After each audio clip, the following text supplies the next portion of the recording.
Good morning, good afternoon, and good evening around the world. My name is Blackjack. Welcome back to the channel. Today we are doing another YouTube recommended build. So if you've watched my previous videos, I'll just say really quickly, this channel is slowly turning into people leaving comments down below of a commander, an interesting theme, pet cards, and a budget if you have one, and I will put the deck together for you, and I will make a video showing you my choices and my reasoning, and you can use that as a basis for you to put it together yourself. So today we have Sydri the Galvanic Genius. This was a deck that was recommended by Remy 333 on YouTube, so thank you so much for commenting and asking. They asked for a $1,000 budget and 2 pet cards. So a few things that I'll go over is, as you can see, we're right at about $1,000. When I put this together, we were actually at $1,000.01 total. That is a Card Kingdom price. I think if you were to put this on TCG, you'd probably get it closer to 800. Um, but let's get started.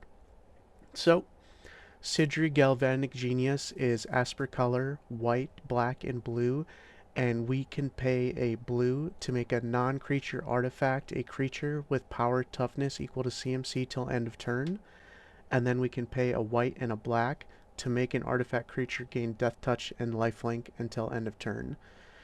So, interesting commander. Remy allowed me to go kind of whatever direction that I chose, and I went for a fairly big package of vehicles.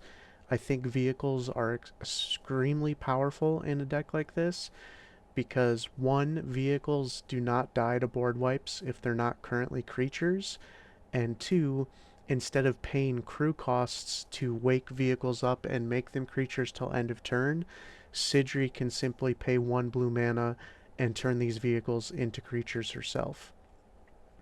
So, just to give you the numbers before we go through this, I believe I have roughly 21 pieces of card draw and or recursion. I have 12 pieces of ramp, 37 lands, and then the rest is interaction, creatures, and all the other good stuff. So, we have 3 planeswalkers, most of the Tezzerets. Remy did say that they were not afraid to play tutors. They were not afraid to play more powerful cards, and obviously at $1,000 budget, the power level of this deck is, in my opinion, very high. This deck is extremely powerful. You could easily scale this down if you were interested in a deck like this. I think you could just take out a lot of the tutor package and a lot of the extremely powerful spells that we'll go over, but we are for sure at this budget playing things like the One Ring. We're playing things like Rhystic Study and Smothering Tithe, which according to the new parameters of deck building and commander viability and strength, ramps this deck up to probably a 3 or a 4, but again, you could scale it based on your budget and your needs. So, all these Tezzerets are looking to gain us advantage over time. Tezzeret the Seeker can obviously search for an artifact, which is powerful, but the Artifice Master and Agent of Bolas are typically here to plus or 0, respectively, in order to draw us cards and be engine pieces that gain us advantage. Agent of Bolas is a bit interesting because you can basically have another Sydri effect. I think there's 5 or 6 creatures or spells in this deck that act as a secondary Sydri. What I mean by that is they are things that turn our artifacts into creatures until end of turn. So if Sydri's been destroyed multiple times and we don't have it out on the field, we can still play something like this in order to turn one of our vehicles into a creature till end of turn. So a few of the cards that Remy asked for were caltrops, so we can look at that really quick.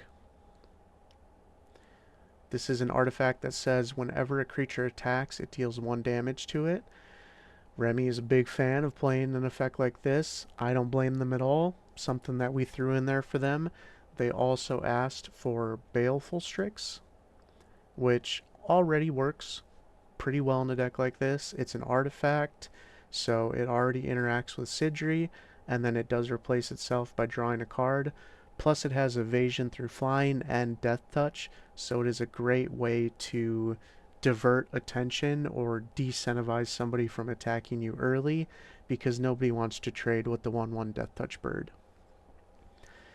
We are also playing a Layla, the Artful Procateur, so another death touch creature, and it also gives our creatures a flying +1/+0, and then creates a little bit of an army every time we cast an artifact or enchantment.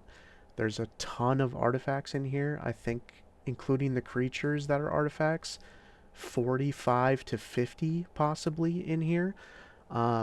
So there's tons of ways to turn this online. And in addition to that, that little addition of giving our creatures +1/+0 that have flying will come up because we do have a lot of ways to give our artifacts and our vehicles flying. So we have Bronze Guardian, which is protection for our artifacts. We have Cyberdrive Awakener, which gives our creatures flying. And then when it enters the battlefield, we can turn our artifacts into creatures, so it's another Sydri type effect. Esper Sentinel is just an extremely powerful artifact that can draw us cards early. Ethereum Sculptor is an interesting one. So this makes our artifacts cost 1 less. If you've watched my previous videos when I made a Shorikai list, I have tons of effects like this that reduce the cost of artifacts. Interestingly, in this deck, I only chose to play Ethereum Sculptor. My reasoning is a lot of the artifacts in this deck are going to be expensive as far as mana cost. We're talking 5 to 8 to 9 mana to cast these things. So even if we can reduce that by 1, we can typically only cast 1 thing per turn. So I'm not super worried about reducing my 6 mana artifact by 3. I would rather have a little bit less commitment to the board and reduce it down to 5, and then still be able to hold up interaction on other people's turns. Speaking of holding up interaction, it's one of the main reasons that we play things like Liberator Battlethopter, we play things like Research Thief and Shimmermere, is these are great creatures to hold up interaction on other people's turns, and then right before our turn begins, we can still deploy a threat that's relevant to our game plan. So I tried to fit a small package of things that give us advantage while still being able to hold up mana. Shimmermere and Liberator especially allow us to then continue to play on other people's turns as long as they're out, because we can still cast artifacts as though they had flash, which is super good in this deck. We have Katsamasa, another thing that we can pay to turn a creature or turn an artifact into a creature, so another Sydri type effect. Katori is another Sydri type effect, so vehicles can crew for 2, which makes a lot of these vehicles very easy to crew, and then it also can give an artifact lifelink and vigilance till end of turn. Leda Mechanical Engineer, so we can untap our other artifacts, we can artifact creatures when we go to our end step, and then we can also dump mana into it to make vehicles. Master Transmuter, so this is a good example of something that I chose to play over a reducer, is we can pay a blue to return an artifact to our hand and then put an artifact into play. So there's a world where we can bounce a 2-drop artifact to put out a 6-drop artifact or an 8-drop artifact. We have Mu Yanlin. I'm sure that I mispronounced that, but that's alright. It makes a vehicle, and then it also allows us to draw a card whenever a creature we control flying deals damage. Padim is card draw and giving our artifacts hexproof. Phyrexian Metamorph is whatever you want it to be. Urza goes without saying, extremely powerful in artifact decks. It can tap our artifacts for mana, it can make constructs, you can pay 5 mana if you have nothing else to do and spin the wheel. We're playing Treasure Mage and Trinket Mage, so we're only playing 2 mages in this deck because they're the only 2 that I think are necessary in a deck like this. Trinket Mage is going to either be fetching up Sensei's Divining Top or Soul Ring, typically. And then Treasure Mage, I don't want to give too many spoilers away, but typically we're going to either be finding a really good vehicle, or we're going to be finding Darksteel Forge to kind of close the game out and make sure that board wipes are never going to hurt us again. Sorceries, I don't have a ton. We have 2 board wipes, and as you can see, they both destroy non-artifact creatures. You could definitely add more board wipes, even something like a Day of Judgment that says destroy all creatures. In a deck like this, really isn't going to hurt us a lot, because instead of having a ton of traditional creatures, we do have about 20, but we also play a lot of vehicles, and those are our main win conditions, and those, as I said in the beginning of the video, don't actually die to board wipes as long as they're not creatures at the time. Dance of the Manse is a cool way to get creatures or artifacts back from our graveyard, and then we can also turn them into creatures, so another Sydri type effect, but also recursion. We have a few interaction spells: Counterspell, Dovin's Veto, Stoic Rebuttal, Mana Drain. All of these are not necessarily, I would not consider this a control deck in the slightest, but we will protect mass artifact removal is one of the ways that we can pretty much be put out of the game, and we will pretty much hold these type of counterspells to make sure that doesn't happen. Mana Drain, as I've talked about in artifact decks before, is especially powerful because so often in your artifact decks, a lot of the spells you cast cost a ton of colorless mana, and Mana Drain can pretty much circumvent all of that cost. So turn 2, if we counter a 3 or a 4 drop, the next turn we can untap and get 3 or 4 colorless mana, and we might be able to deploy a 6 drop artifact on turn 3. Enlightened Tutor. Obviously, I don't recommend that everyone play tutors in their deck, but Remy specifically said I'm cool with it. So this can find something like Darksteel Forge, which is a 9-drop artifact that gives all of our artifacts indestructible, including itself. Once a card like this is on the field for this deck, it becomes very difficult to lose the game. The only thing that can really interact with you at this point is something like a Cyclonic Rift, and hopefully you've kept some of your interaction to deal with that. But in addition to searching up something like that, you can also find your win cons. We're playing 27 artifacts, not including creatures, Aetherflux Reservoir, and Bolas's Citadel, alongside,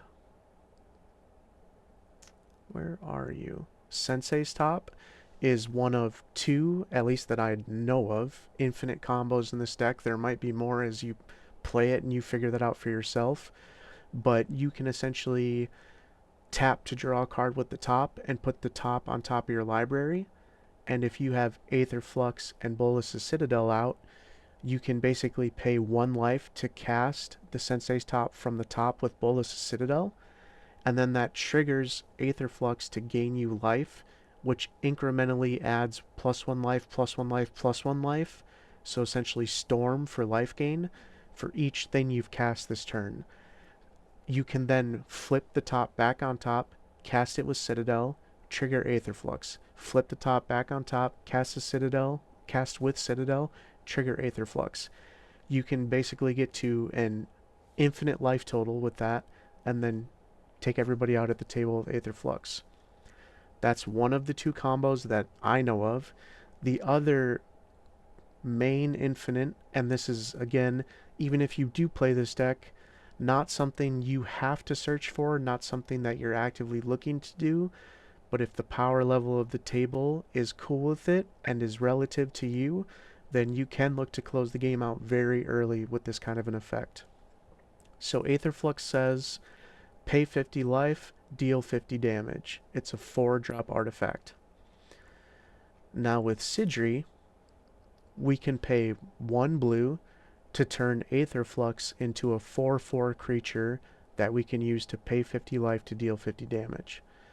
We can also pay a white and a black to give this 4/4 Aetherflux Reservoir Death Touch and Lifelink till end of turn.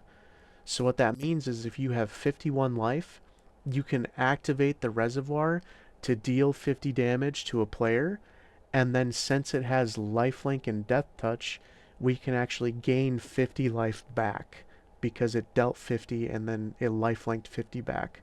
So it is an immediate infinite win con. You can take out all the creatures, all the planeswalkers, all the players you want with a combo like this. We have 12 pieces of ramp. It is Arcane Signet, Azoria Signet. I believe all the signets we can play, Dimir and Orzhov. We also have Felwar Stone and Soul Ring. And then we play all of the talismans, Thought Vessel, and finally Liquid Metal Torque, which is a way for us to turn something into an artifact until end of turn. Can come up once in a while, but also just 2 mana ramp is always good. We have Demonic Junker, one of the first vehicles we're going to talk about. It's new from Aether Drift, and when it enters, for each player you can destroy up to 1 creature that player controls, plus it's a vehicle, plus it has affinity for artifacts. So there's a good chance that by the mid game you're going to have 5 artifacts out, and you're going to pay a colorless and a black to destroy 3 creatures and make a vehicle that sticks around. Incredibly powerful.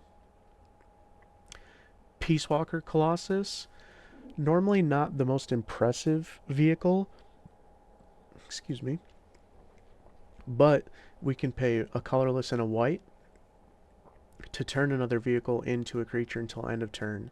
So again, if Sydri's been dealt with multiple times, this is kind of a secondary Sydri that we can have laying around to wake up some of our really powerful vehicles.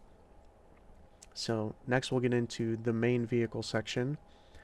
Rolling Hamsphere, I could not put this in. First of all, this card looks amazing. The title's amazing. The effect is amazing. You have to play this. So it gets +1/+1 for each hamster you control. And then when it attacks, you get to create 3 1/1 red hamsters and deal X damage to any target where X is the number of hamsters you have. We talked about this before, but I like playing Army in the can cards, which is creatures that create multiple creatures over time and on their own will eventually win the game if they're not dealt with.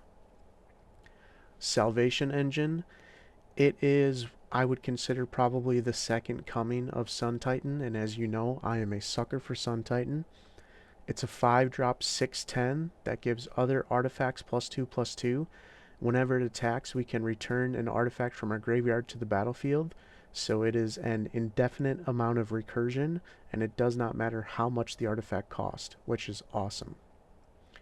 Shorikai, really good card draw on a stick, plus it makes pilots, which makes it easier for us to crew our vehicles. It was hard not to add this. Simulacrum Synthesizer is one of those engine pieces that is obviously expensive, but if you can afford it, an incredibly powerful effect in a deck like this.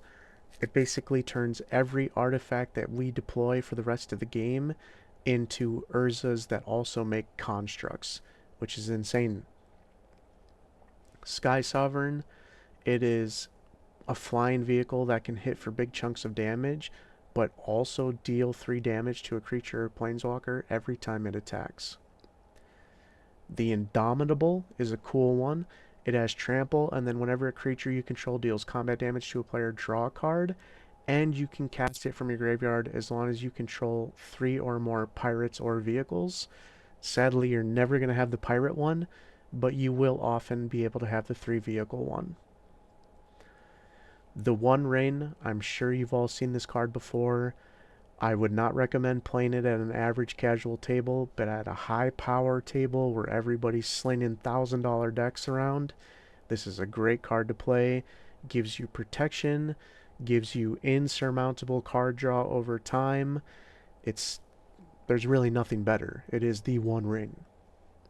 Finally, our last two vehicles, we have Valor's Flagship. So, flying first strike 7/7 pretty much sold me as is, but if you don't have the mana to cast it, you can also cycle it to make pilots and then possibly get it back later with a card like Academy Runes or another vehicle like the Salvation Engine. We have Weatherlight, which allows us to look at the top cards of our library and reveal a historic permanent and put it into our hand. So another way to, over time, gain advantage.